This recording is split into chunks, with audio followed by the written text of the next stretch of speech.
ዙር ሩዋንዳ ሎሙን ራብዓይ መድረኽ ቀፂሉ ኣብ ዝውዓለሉ ሄኖክ ምልብርሃን ሳልሳይ ደረጃ ሒዙ ናይ ሎም መድረኽ ካብ ከተማ ሩባvu ተበጊሳ ኣብ ከተማ ካሮንግ ትውዳእ ኮይና 95.1 ኪሎሜትር ያሸፊና ወመበል 30.8 ኪሎሜትር 62.6 ኪሎሜትር ከም ድማ 84.2 ኪሎሜትር ናምበሳ ዓቀብ ነጥብ ዘህባ ሕንጻጻት ተሰሪዐን ነይረን 41.8 ኪሎሜትር ከም ድማ 78 ኪሎሜትር ከ ናይ ሞንጎ ቆጽበታዊ ውድድር ተኻይዶ ከሳብ ትማሊ ኣብ ዝተኻየደ ጾታ ብጫ ማልያ ብ9 ሰዓታትን 57 ደቂቕን 32 ካልኢትን ተጻዋታይ ቶታል ኢነርጂ ፋቢያን ዶቢዩ ሒዝዋ ጸኒሑ ሄኖክ ምልብርሃን ኣብ ብጫ ማልያ ብ10 ካልኢት ድሒሩ 50 ዩኤል ሃብታብ ብ25 ካልኢት ድሒሩ 10 ዮም ተሰሪዖም ጸኒሖም ኣብ ማልያ አንበሳ ዓቀብ አባል ባይክ ኤድ ኢንቨስትመንት ዶሮን ዝኾነ ብ27 ነጥቢ ዓወት አማን ብ18 ነጥቢ ሳልሳይ ነሆም ዘርአይ ብ8 ነጥቢ ዩኤል ሃብታብ ብ4 ነጥቢ ሻምናይን ተሽዓይን ኮይኖም ጸኒሖም ነትሕቲ 23 ዓመቶም እትወሃብ ማልያ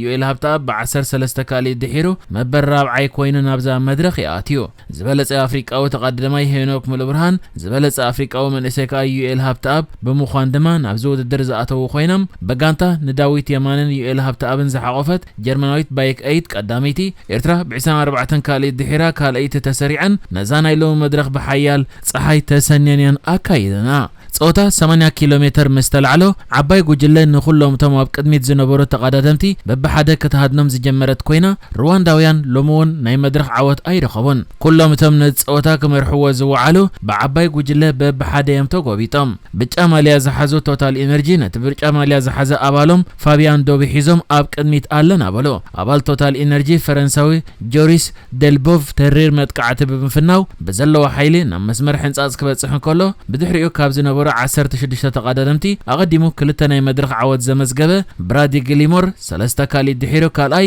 ሄኖክ ምልብርሃን ከ ሳልሳይ ኣትዮም ተዓዋቲ ዙር ሩዋንዳ 2023 ከም ድማ ተዓዋቲ ቀዳማይ መድረኽ ዙር ሩዋንዳ 2025 ሄኖክ አካታቲሉ ኣብ ሳልሳይን ራብዓይን መድረኽ ሳልሳይ ኮይኑ ውድድር ዛዚሙሎ ሎሚ ቀዳማይ ዝኣተወ ጀሪስ ደልቢቭ ብጫ ማልያ ካብ ወዲ ጋንትኡ ፋቢያን ዶባይ ተቀቢልዎ ኣሎ ሄኖክ ምልብርሃን ብ12 ካልኢት ድሒሩ መበል 50 ደረጃ ሒዙሎ ኣብዚ ናይ ሎም መድረኽ عوت أمان 13 متكليوب 16 يوئل هبتاب 18 نهم زراي 22 ناتان مدهنه 30 داويت يمانه 31 عوت كبرم 32 يافيت ملقيتها 35 درجة حيزم يماتيوم كابيت يبيوان أمانيل تسفاي 27 دانيال دستا 28 هايل ميكائيل أمانيل 49 بزاي تسفو 51 قبرز غابير قبر مدهن 32 فيلمون زر أبروخ 33 كوينم نرابعي مدرخ زازيم ملو غرايت غانتا ኤርትራ ንኹላን ጋንታታት በመብላጽ ናብ ቀዳማይ ደረጃ ከተሓኮረን ከላ ባይክ ኤድ ብ24 ካልኢት ድሒራ ካልኢት ኮይናላ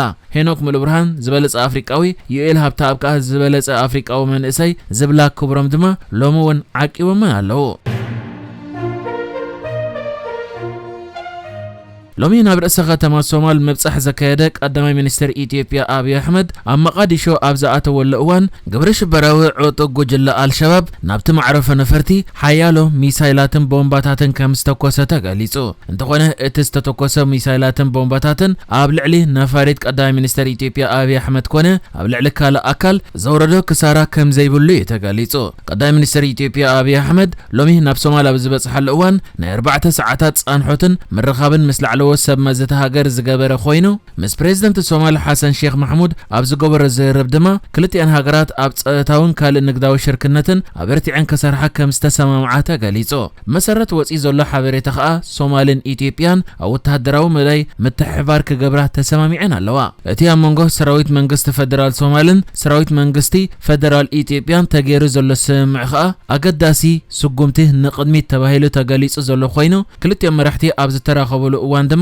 نتسمع زلهم توفاينات قليص أمالو إثيوبيا مستا صومال كما أكل جزاتات تغوصران نلعل 13 عامتات ناصنتها زأوجة صوماليلاند نمرد سنة دحر مفرامة أمونغو كلتي أن هاجرات مساحب تفتيرو كم زنبره زكريو انتقونا بمونغونيت محازا كلتي أن هاجرات زخونة تركي اتم السحاب دحر مفتحو كلتي أن هاجرات زمدنا نمحياش زتفلالي السقمتات كوزدات أني حنيان بزحلفة أوارح لعلو السبب سلطان كلتي أن هاجرات أما غادشون أديس آبان كراخبون كلو زحلفه قرب اوان دما حلقه ستاف سراويت ኢትዮጵያ ፊልድ ማርሻል ብርሃኑ ጁላ ናብ መቃዲሾ መብጻሕ በመግባር ሰራዊት ኢትዮጵያ ሰራዊት ሶማልን ወታደራዊ ምትሕባር ዝገብሩሉ ስምዕ ፈሪሙ ነይሩ። እዚ ሕጂ አብይ አሕመድ ናብ ሶማል ዝገበረ መብጻሕ ድማ መቐጸልታ ናይቲ ክልቲአን ሃገራት ንምቅራብ ዝግበር ዘሎ ጻዕርታት ኮይኑ ክልቲኦም መራሕቲ ከዓ ነቲ ኣብ አንቃራ ቱርክ ዝተበጽሐ ስምዕ ብዝበለጸ ንምሕያል ከም ዝተዘራረቡን አጃንስ ፍራንስ ፕሬስ ሓቢሩላ።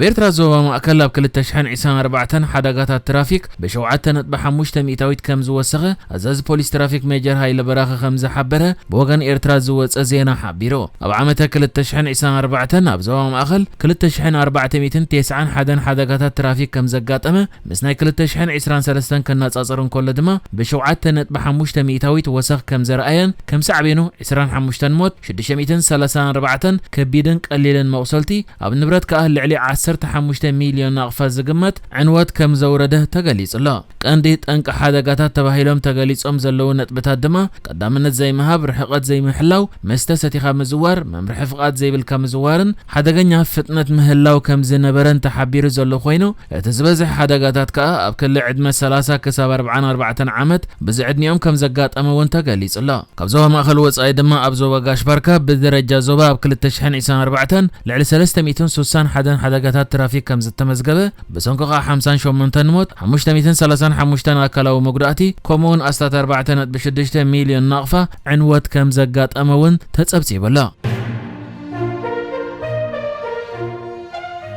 ኩናት ሱዳን ካብ እዋን ናብ እዋን እንዳገደደ ኣብ ዝመጻሉ ዘሎ እዋን ባይቶ ጸጥታ ውድብ ሕብራት ሃገራት ኣብ ዝገበረ ኣኼባ እቶም አንጻር ሰራዊት ሱዳን ዝዋግኡ ዘለዉ ሓይልታት ቁልጡፍ ደገፍ ንገለ ከባቢታት እቲ ሃገር ንምምሕዳር መንግስቲ ምምስራት ዝብል ዘልዓልዎ ሓሳብ ሻቁለት ዝፈጠር ምዃኑ ገሊጹ። ባይቶ ጸጥታ ውድብ ሕብራት ሃገራት ኣብቲ ዝገበረ ኣኼባ ንሓይልታት ቁልጡፍ ደገፍ ድሕሪ ምኹናን ኣብቲ ተቋጻጺርዎ ዘሎ ከባቢታት ሓድሽ መንግስቲ ንኽምስረት ዝገብረ ዘሎ ምንቅስቓሳት ኣሸቓሊ ምዃኑ እውን ሓቢርዎሎ። እዚ ከምዚ ኢሉ كل دمه بصحفات سبعو مسلات ودو حبرات هاجرات اب سودان زلو زي حقاو مقتلتن زبزح زلو جبنات كويناتن زملكت نابايتو صهتا ودو حبرات هاجرات صبصاب اغربي يزركب بتوسخي حجز وهاب تتكالات حكايم بزيدوبن بروجرام مغب عالمن بسنك سقات صهتا اما عسكر تمزابلت زمزم زكايد وزنبرو نطفتات دو مبالوم اتخونتات اميتن سنت اغلغلوت حكمنان مقدادو ابتا اخيبا تغليصلو كم زفلت ابز حلفه قرب اوان حيلتات قلطف دغف نتي اب دارفور زركب معسكر سدتنياتات زمزم زدقعو خوينم بسنكت تفصمو متقعتات كات تكالات سباو رديت